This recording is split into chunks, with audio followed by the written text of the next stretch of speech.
problème ici, c'est qu'ils n'ont pas évité les conflits. Et la première source des conflits, c'est la désobéissance.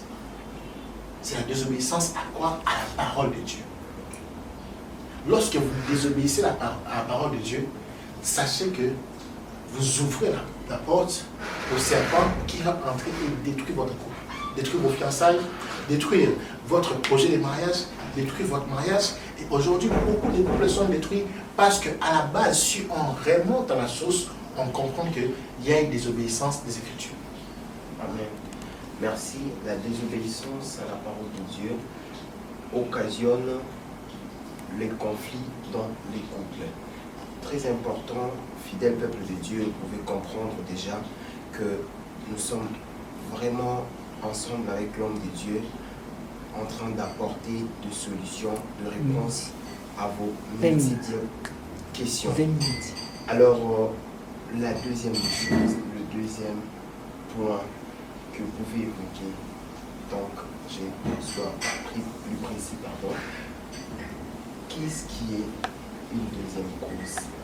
Parce que là, vous avez évoqué la première. Je crois qu'il peut y en avoir encore une deuxième.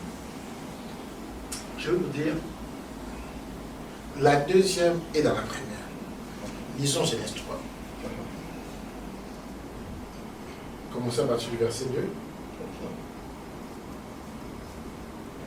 La femme répondit au serpent, nous mangeons le fruit des arbres du jardin, mais quant au fruit de l'arbre qui est au milieu du jardin, Dieu a dit, vous n'en mangerez point et vous n'y toucherez point de peur que vous ne mouriez.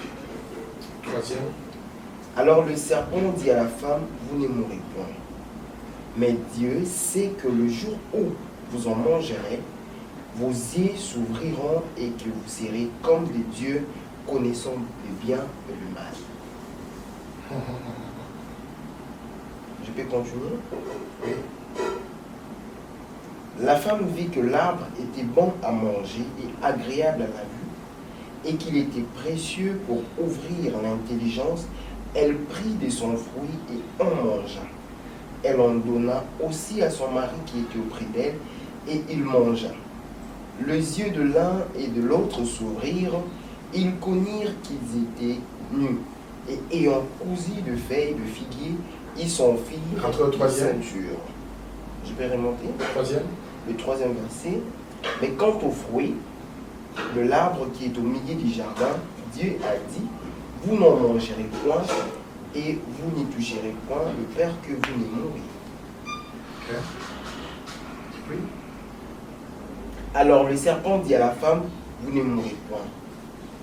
Mais Dieu sait que le jour où vous en mangerez, vos yeux s'ouvriront et que vous serez comme des dieux, connaissant le bien et le mal.